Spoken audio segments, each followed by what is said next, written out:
Hello student, this is Sanchita. Welcome back to my channel. Today we are going to start with 9th class math और हमारा आज का topic है law of exponent of number system. Okay, then हम आगे बढ़ते हैं और आज का हमारा टॉपिक देखते हैं।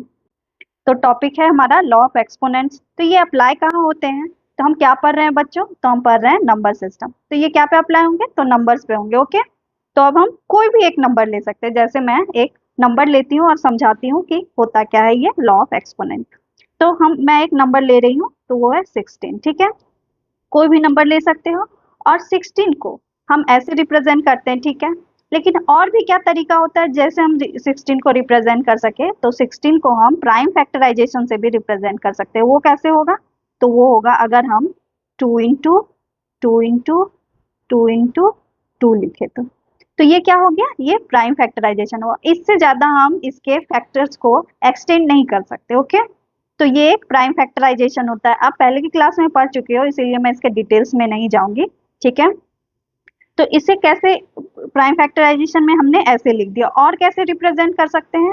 तो हम 16 को अगर 2 to the power raise to 4 भी लिखें तो ये और तरीका है 16 को रिप्रेजेंट करने का। इतना जो लेंदी हमने लिखा है इसे हमने शॉर्ट फॉर्म में लिख दिया। ठीक है, और भी कौन से नंबर्स हो सकते हैं? और एक नंबर हम लेके देखते हैं। ठीक है, जैसे मैंने एक और 32 लिया। ठीक है, 32 को कैसे हम प्राइम फैक्टराइजेशन करेंगे? तो हम इसे भी कर सकते हैं, जैसे 2 इंटू 2 इंटू 2 इंटू 2 इंटू 2। ये कितना टाइम्स हुआ है? तो ये 5 टाइम्स हुआ है। अब इसे भी हम शॉर्ट फॉर्म में लिखेंगे तो कैसे लिखेंगे? 2 raise to the power 5। Okay, तो अब ये जो 2 होते हैं और ये जो 5 है और यहाँ पे जो 16 में 2 जो है और ये जो ऊपर है वो 4 है, इसे क्या कहा जाता है हम ये देखेंगे। ठीक है, तो सबसे पहले ये जो 2 है इसे क्या कहते हैं? तो इसे कहा जाता है बेस। ठीक है, इसे कहा जाता है बेस। और जो ऊपर है, जो 2 के ऊपर है, उसे क्या कहा जाता है? तो उसे कहा जाता है पावर। ठीक है, और इस पूरे फॉर्म को क्या कहा जाता है? अब हम ये देखेंगे। जो 2 रेज टू दी पावर 5 है, इसे पूरे फॉर्म को क्या कहा जाता है? इस पूरे फॉर्म को क्या कहा जाएगा? तो इस पूरे फॉर्म को कहा जाता है एक्सपोनेंशियल फॉर्म। Exponential form. ठीक है, इसी फॉर्म को कहते हैं एक्सपोनेंशियल फॉर्म। ठीक है, उसके बाद क्या? और भी एक नंबर हम लेके देखेंगे। ठीक है, अगर हम 625 ले। ठीक है, इसको प्राइम फैक्टराइजेशन करेंगे तो कैसे आएगा? हम और देख सकते हैं। अगर हम 625 को 5 से डिवाइड करें तो कितना आएगा? तो 125। फिर हम 5 से डिवाइड करें तो कितना आएगा? तो 25। फिर हम 5 से डिवाइड करें 25 को तो कितना आएगा? तो 5 आएगा। फिर हम 5 से डिवाइड करें 5 को तो 1 आएगा। तो कितने बार में मल्टीप्लाई 5 से किया हमने? तो 4 टाइम। तो इसका प्राइम फैक्टराइजेशन क्या हो गया? तो 5 इंटू 5 इंटू 5 इंटू 5। इसको और कैसे लिख सकते हैं? तो हम इसको लिखेंगे 5 raise to the power 4। Okay, इस 5 को कहते हैं बेस और इस 4 को कहते हैं पावर। ओके, तो अब हम आगे बढ़ते हैं और भी देखते हैं। ठीक है, इसे मैं रिमूव कर दे रही हूँ, फिर हम आगे देखते हैं। ठीक है, अब हम देखेंगे कि एक्सपोनेंट्स क्या होते हैं। एक्सपोनेंट और पावर क्या होते हैं? अभी हमने पढ़ा कि अगर 2 के ऊपर कोई नंबर हो तो उसे पावर कहते हैं और जो नीचे के नंबर्स होते हैं उसे बेस बोलते हैं। ठीक है, तो अभी हम इसे कैसे बोलते हैं? पहले की क्लासेस में हमने क्या पढ़ा है? तो बोलते हैं 2 टू द पावर 5। लेकिन ये तरीका बोलने का गलत है। हमें सही तरीके से कैसे बोलते हैं इसे? तो बोलते हैं 2 रेज टू द पावर 5। मतलब 2 को 5 का पावर मिला है, 5 पावर नहीं है, 2 को कंप्लीटली 5 का पावर मिला है। मतलब इसे पावर नहीं बोला जाता है, इस पूरे फॉर्म को पावर बोला जाता है। इस पूरे फॉर्म को पावर बोला जाता है। और हमने अभी क्या पढ़ा था? जो इस पूरे फॉर्म को बोलते थे, तो बोलते थे exponential form, exponential form. Okay, अब एक्सपोनेंशियल फॉर्म इसे बोला जाता है। तो एक्सपोनेंट किसे कहा जाता है, अब हम ये देखेंगे। अब जो ये ऊपर 5 है, इसी को एक्सपोनेंट बोलते हैं, इसी को एक्सपोनेंट बोलते हैं। इस पूरे फॉर्म को हम पावर बोलते हैं, और ये जो ऊपर का 5 जो है, इसे हम एक्सपोनेंट बोलते हैं। ये आपको अब क्लियर हो गया होगा कि जो एक्सपोनेंशियल फॉर्म है, उसको उसी को पावर बोला जाता है, और जो जो पावर हम जिसे बोलते थे वो गलत है बोलने का तरीका, और उसे क्या बोलते हैं, तो उसे एक्सपोनेंट बोलते हैं। अब हम आगे बढ़ते हैं और देखते हैं लॉ ऑफ एक्सपोनेंट्स। ओके, इसे मैं रिमूव कर दे रही हूँ और हम आगे देखेंगे। लॉ ऑफ एक्सपोनेंट कैसे नंबर्स पे अप्लाई होते हैं, तो लॉ ऑफ एक्सपोनेंट्स सिर्फ मल्टीप्लिकेशन और डिविजन्स पे अप्लाई होते हैं, ये एडिशन और सब्ट्रैक्शन पे अप्लाई नहीं होते हैं। तो मैं एक एग्जांपल लेके दिखाती हूँ, जैसे आप देख सक रहे हो यहाँ पे, जैसे 2 रेज टू द पावर 5 लिखा हमने, और plus 2 raise to the power 3।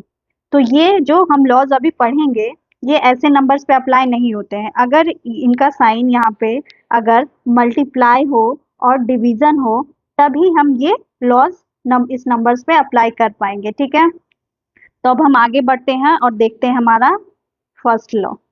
तो हमारा फर्स्ट लॉ क्या है, तो हमारा फर्स्ट लॉ है सेम बेस वाले। तो फर्स्ट है हमारा सेम बेस वाले, जिनका बेस सेम होता है। तो ये अप्लाई कैसे नंबर्स पे होते हैं, तो ये अप्लाई होते हैं मल्टीप्लिकेशन और डिवीजन पे, तो हम वो भी लिखेंगे। तो मल्टीप्लाई पे और डिवीजन पे। ये लॉ कैसे लिखते हैं, तो हम लिखेंगे a to the power n into a to the power m। ठीक है, इसका रिजल्ट हम कैसे लिखेंगे, तो इसका रिजल्ट हम लिखते हैं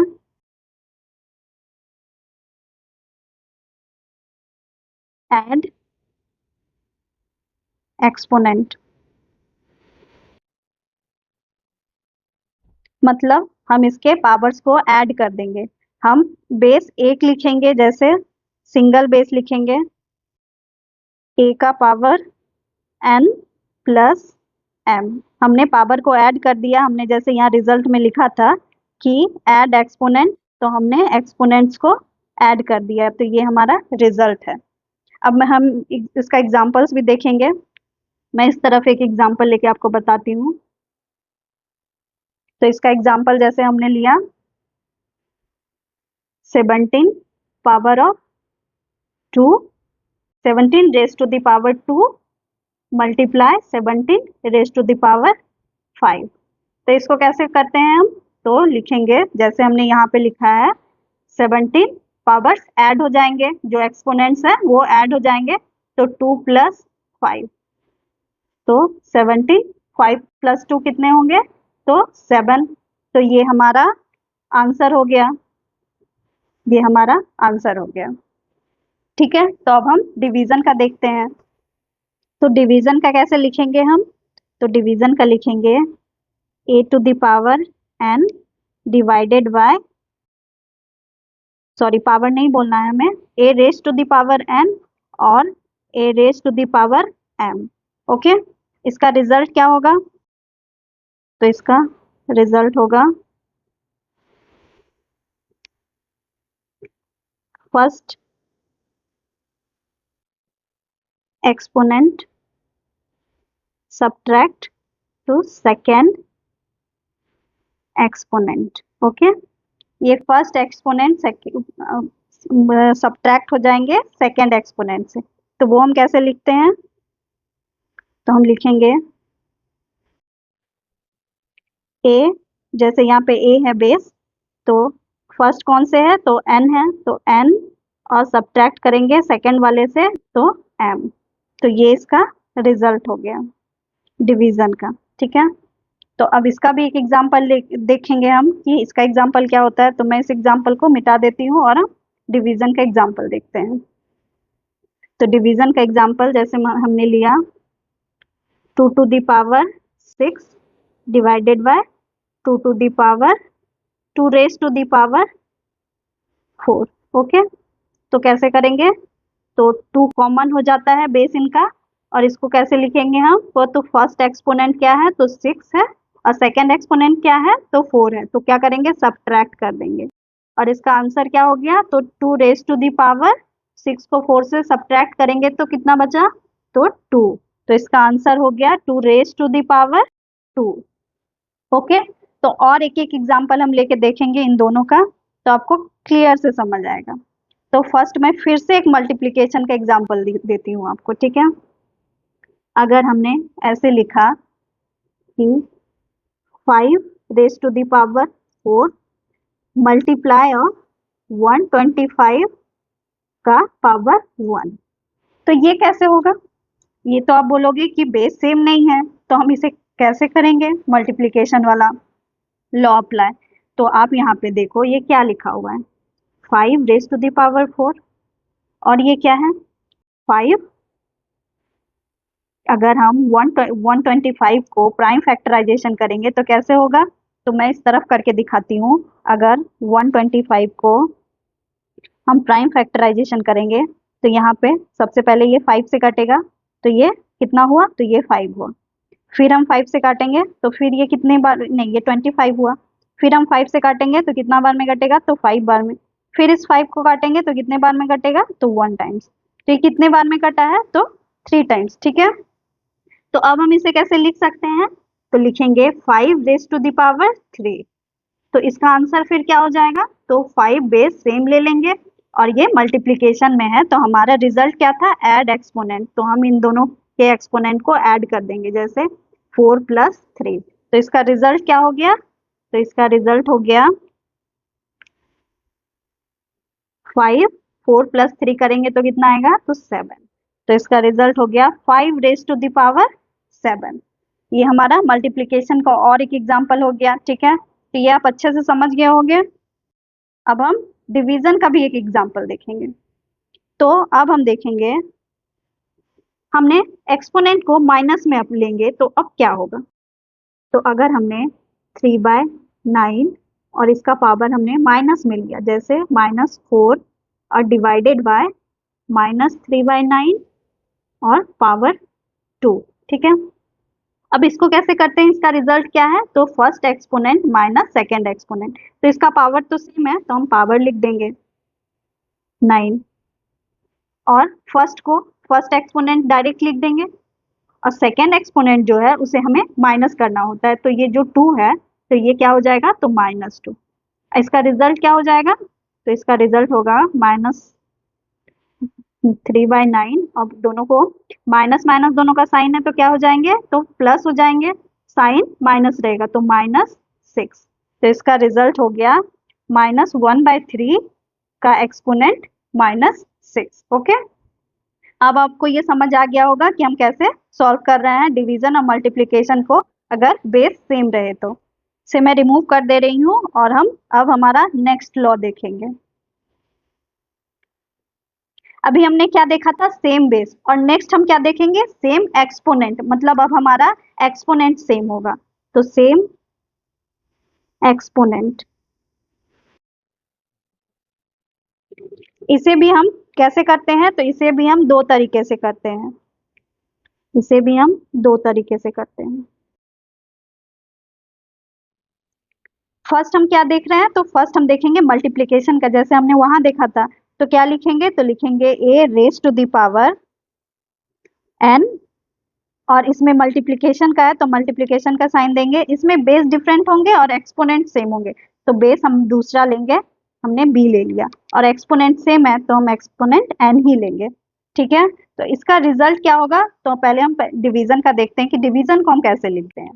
तो डिवीजन को हम लिखेंगे, इसमें भी बेस डिफरेंट होंगे तो हमने बेस डिफरेंट लिया, जैसे a लिया और एक्सपोनेंट n लिया और डिवीजन का साइन, और फिर हमने बेस डिफरेंट लिया, b लिया और एक्सपोनेंट सेम लिया। इन दोनों का रिजल्ट सेम होता है, तो रिजल्ट क्या होंगे?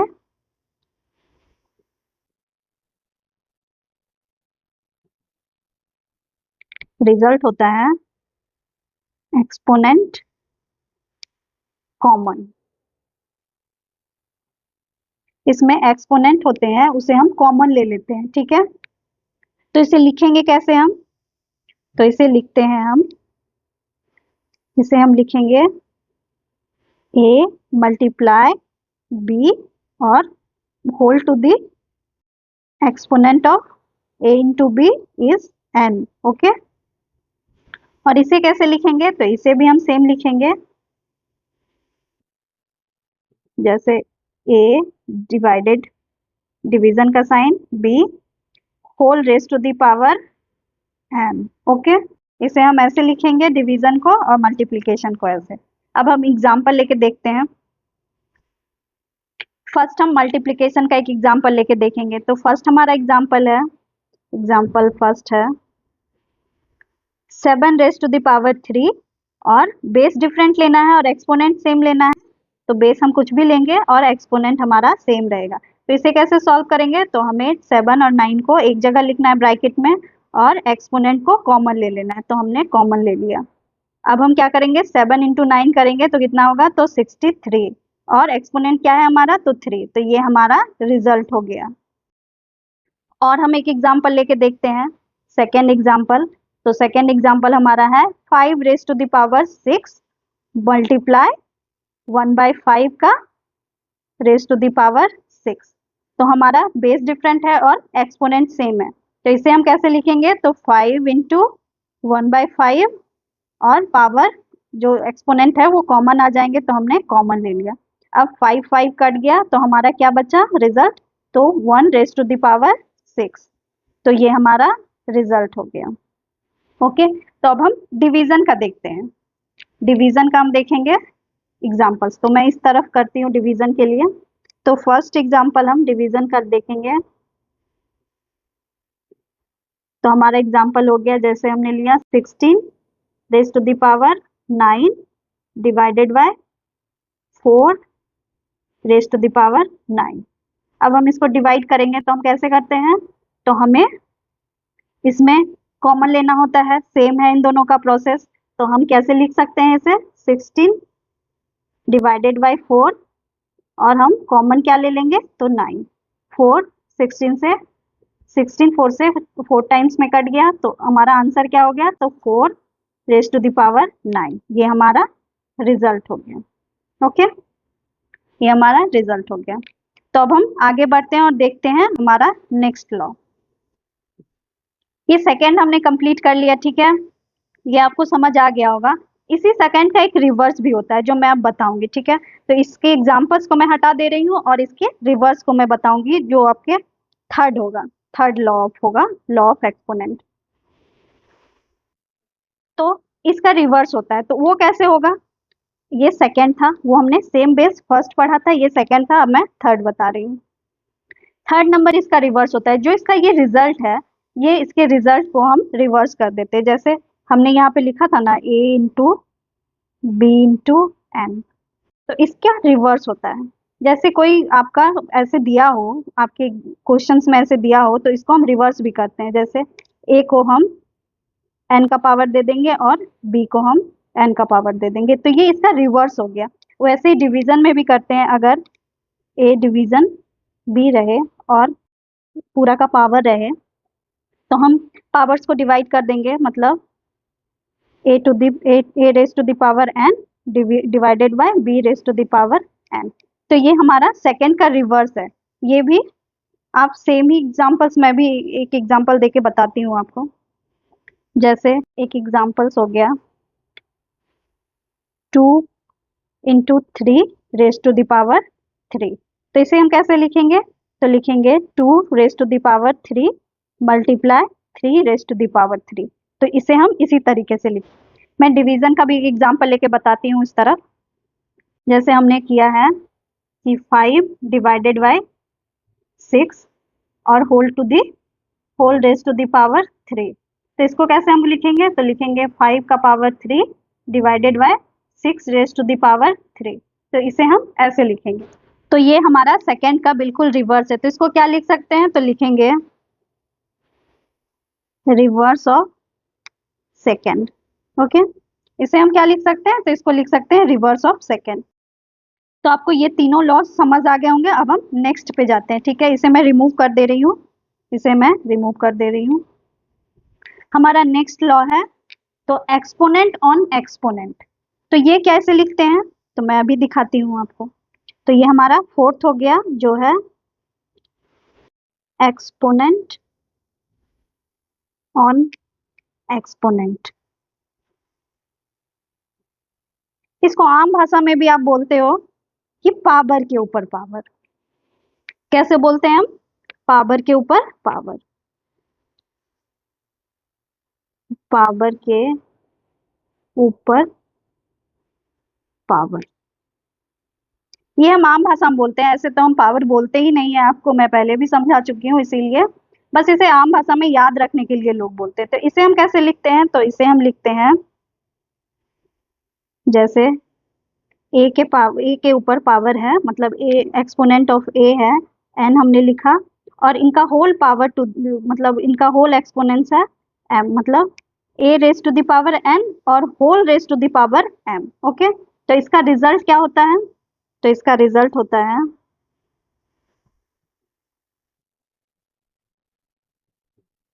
Multiply exponent. ठीक, इसको हम मल्टीप्लाई इसके एक्सपोनेंट्स को कर देते हैं। तो कैसे करेंगे, तो हम लिखते हैं इसे A multiply N into M.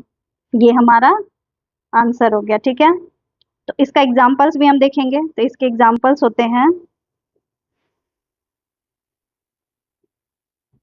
जैसे हमने 8 टू द पावर 2 लिया और इसका पावर 3 कर दिया, तो इसे हम कैसे लिखेंगे, तो 8 एक्सपोनेंट्स इसका मल्टीप्लाई होता है तो 2 इंटू 3, तो आंसर क्या होगा, तो 8, 2 इंटू 3 6, तो इसका आंसर हो गया 8 raise to the power 6। Okay, तो ये आपका फोर्थ हो गया।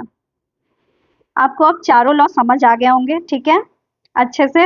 हमने क्या पढ़ा था, हमने पढ़ा सेम बेस, सेम एक्सपोनेंट्स, और एक क्या पढ़ा, रिवर्स ऑफ टू, मतलब जो रिवर्स हमने टू में पढ़ा था उसका रिवर्स पढ़ा।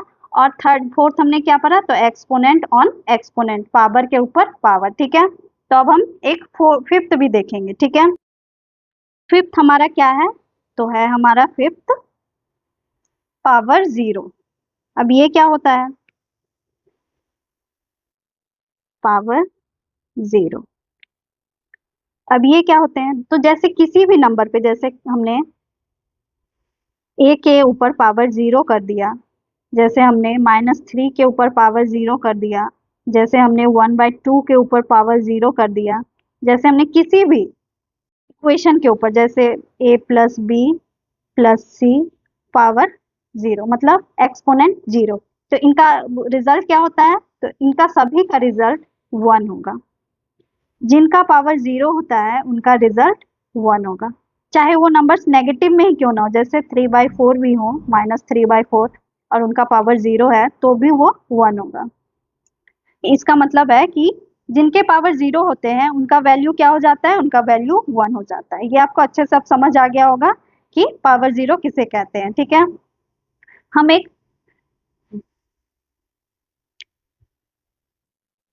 आपको ये समझ आ गया होगा कि पावर जीरो किसे कहते हैं। ठीक है, तो अब हम नेक्स्ट पे चलते हैं, और भी कुछ लॉज हैं। ठीक है, तो इसे मैं रिमूव करती हूँ। ये हमारा फिफ्थ था। ठीक है, अब हम रूट्स के अंदर देखेंगे कि रूट्स के अंदर जब हम लिखते हैं किसी नंबर को तो वो कैसे पावर्स में आते हैं। ठीक है, तो अगर कोई नंबर है, जैसे यहाँ पे ए है, वो रूट के अंदर है, इसका पावर एन है, तो इसको हम रिप्रेजेंट कैसे कर सकते हैं, तो इसको हम लिखते हैं A raise to the power 1/n के फॉर्म में। ओके, तो ये हम रूट्स के नंबर्स को रिप्रेजेंट कर सकते हैं। और एक होता है जिसको मैं अभी बता रही हूँ, अगर कोई नंबर जैसे 1/a raise to the power n है, तो इसको हम कैसे रिप्रेजेंट कर सकते हैं, तो अगर इस एक्सपोनेंट, मतलब ये a को पूरा हम ऊपर लेके जाएं तो इसको हम कैसे रिप्रेजेंट करेंगे, तो इसका एक्सपोनेंट नेगेटिव हो जाता है, जैसे a raise to the power -n। Okay, तो इसको हम ऐसे रिप्रेजेंट करते हैं। अब इन दोनों को कॉम्बाइन करके एक और बनता है, ठीक है। तो जैसे यहाँ पे पावर क्या था, तो 1/n, तो हमने यहाँ पे डिवीजन में n लगाया, ठीक है, और ऊपर का पावर हमने m लगा दिया, ठीक है। ये क्या हो गया, a raise to the power m/n। अब हम इसको कैसे और भी लिख सकते हैं, और भी तरीके से, तो हम लिखेंगे a 1/n इंटू m। इसको इस तरीके से भी लिख सकते हैं। अब 1/n को हमने यहाँ पे देखा था कि रूट्स के अंदर लिख सकते हैं, तो हम a को रूट के अंदर लिख लेंगे और यहाँ पे पावर रूट का हो जाएगा n, और इसको हम कैसे कर सकते हैं, तो whole to the power m। Okay, अब इस m को हम अंदर भी ला सकते हैं, जैसे यहाँ पे रूट का पावर n है और a का पावर m हो गया। तो ये और एक तरीका होता है लिखने का, ठीक है। तो ये आप एग्जांपल्स में देखोगे कि हम इसे कैसे सॉल्व करते हैं। अब आपको लॉ ऑफ एक्सपोनेंट के सारे लॉज मैंने बता दिए हैं। अब हम कुछ एग्जांपल्स देखेंगे इसका, तो आपको ज़्यादा क्लियर होगा। ओके, तो अब हम कुछ एग्जांपल्स देखते हैं। ओके, अब हम एग्जांपल नंबर 20 के सम्स को देखेंगे और सारे सम्स में अप्लाई करके देखेंगे एक्सपोनेंट ऑफ लॉ। ओके, तो फर्स्ट सम हमारा क्या है, तो फर्स्ट सम है हमारा 2 raise to the power 2/3 into 2 raise to the power 1/3। और ये क्या है, तो मल्टीप्लाई में है, और हम यहाँ क्या देख रहे हैं, तो यहाँ बेस सेम है और एक्सपोनेंट डिफरेंट है। ओके, तो अब हम क्या करेंगे, ऐसे जो नंबर्स रहते हैं जो एक्सपोनेंट ऑफ लॉ में क्या होता था, तो हम एक्सपोनेंट्स को ऐड कर देते थे। ओके, तो अब यहाँ पे हम एक्सपोनेंट्स को ऐड करेंगे, तो यहाँ पे हमने बेस 1 ले लिया और एक्सपोनेंट को ऐड करेंगे। तो ऐड कैसे करेंगे, तो 2/3 प्लस 1/3। ऐड करने से क्या होगा, तो हमें एलसीएम लेना पड़ेगा। तो एलसीएम क्या, तो 3, और ऊपर क्या होगा, तो 2 + 1। अब ऐड करेंगे 2 + 1 को, तो कितना आएगा, तो 3, और इस 3 को हम लिख देंगे। और ये 3 कट गया, तो क्या हो गया, तो 1 बच गया। तो 2 रेज टू द पावर 1, 1 का मतलब क्या हो गया, तो ये 2 ही बस रह गया। ओके, तो इसका रिजल्ट क्या आया, तो इसका रिजल्ट आया ओनली 2। ओके, तो अब हम सेकेंड नंबर देखते हैं। सेकेंड क्वेश्चन हमारा क्या है, तो सेकेंड क्वेश्चन है हमारा 3 रेज टू द पावर 1/5 और whole raise to the power 4। Okay, तो ये कैसे एग्जांपल्स है, जो हमने पढ़ा था अभी, एक्सपोनेंट और एक्सपोनेंट, मतलब पावर के ऊपर पावर। तो इसमें हम क्या करते थे, इसमें हम दोनों को मल्टीप्लाई करते हैं। ओके, दोनों एक्सपोनेंट्स को मल्टीप्लाई कर देंगे, तो हम बेस लिख लेंगे 3 और 1/5 इंटू 4। तो ये क्या आ जाएगा, तो 3 4/5। ओके, तो ये क्या हो गया, तो ये इसका रिजल्ट आ गया। ओके, तो ये हमने सेकेंड नंबर भी सॉल्व कर लिया। अब मैं इसे रिमूव कर देती हूँ और थर्ड और फोर्थ हम देखेंगे। ओके, अब हम थर्ड नंबर देखते हैं कि हमारा थर्ड क्वेश्चन क्या है। ओके, तो थर्ड नंबर हमारा क्वेश्चन है 7 raise to the power 1/5 divided by 7 raise to the power 1/3। ये कैसे है, देखिए आप, यहाँ पे बेस सेम है और एक्सपोनेंट डिफरेंट है, और ये कौन से मेथड में आ रहा है, तो डिवीजन वाले मेथड में। ओके, तो यहाँ हम क्या करते हैं, तो यहाँ हम फर्स्ट एक्सपोनेंट को सेकेंड एक्सपोनेंट से माइनस करते हैं। ओके, तो अब हम वही अप्लाई करेंगे। तो पहले हम क्या करेंगे, तो सिंगल एक बेस ले लेंगे जो 7 सेम है। अब हम क्या करेंगे, तो फर्स्ट वाला लिखेंगे एक्सपोनेंट 1/5 और सेकेंड वाला लिखेंगे, माइनस करेंगे 1/3 के साथ। ओके, अब हम माइनस करेंगे तो हमें एलसीएम लेना पड़ेगा, तो एलसीएम होगा 15, और ये ऊपर कितना आएगा, तो ऊपर आएगा 3, और इधर माइनस का साइन, और ये आएगा 5। ओके, अब क्या होगा, तो बेस सेम है 7 और ये माइनस होगा, तो क्या हो जाएगा, तो -2/15। तो ये हमारा रिजल्ट आ गया। ओके, तो ये हमने थर्ड नंबर भी सॉल्व कर दिया। अब हम फोर्थ क्वेश्चन देखते हैं। हमारा फोर्थ क्वेश्चन क्या है, तो हमारा फोर्थ क्वेश्चन है 13 raise to the power 1/5 into 17 raise to the power 1/5। Okay, तो ये कैसा है, तो ये देखिए आप, यहाँ पे बेस डिफरेंट है और एक्सपोनेंट सेम है। ओके, तो यहाँ पे क्या, कौन सा मेथड यूज होगा, सेम एक्सपोनेंट वाले, और इसका रिजल्ट क्या होता है, तो हम इसके एक्सपोनेंट को कॉमन ले लेते हैं। ओके, तो अब यहाँ हम भी वही अप्लाई करेंगे। तो यहाँ पे क्या करेंगे, तो बेस लिखेंगे 13 इंटू 17, मल्टीप्लाई में है ये नंबर्स। ओके, और यहाँ पे क्या लिखेंगे, तो कॉमन हमने ले लिया एक्सपोनेंट को 1/5। 5। ओके, अब हम 13 और 17 को मल्टीप्लाई करेंगे तो ये कितना आता है, तो ये आएगा 221 और पावर कितना हो जाएगा, तो 1/5। आप ये मल्टीप्लाई करके देखना, ये 221 ही आएगा। ओके, ये हमारा क्या हो गया, तो ये हमारा रिजल्ट हो गया इस क्वेश्चन का। ओके, हमने चारों क्वेश्चन सॉल्व कर दिया है। अब हम अपने नेक्स्ट वीडियो में देखेंगे इसका एक्सरसाइज। ओके, आज के लिए बस इतना ही। Thank you for today. Thank you.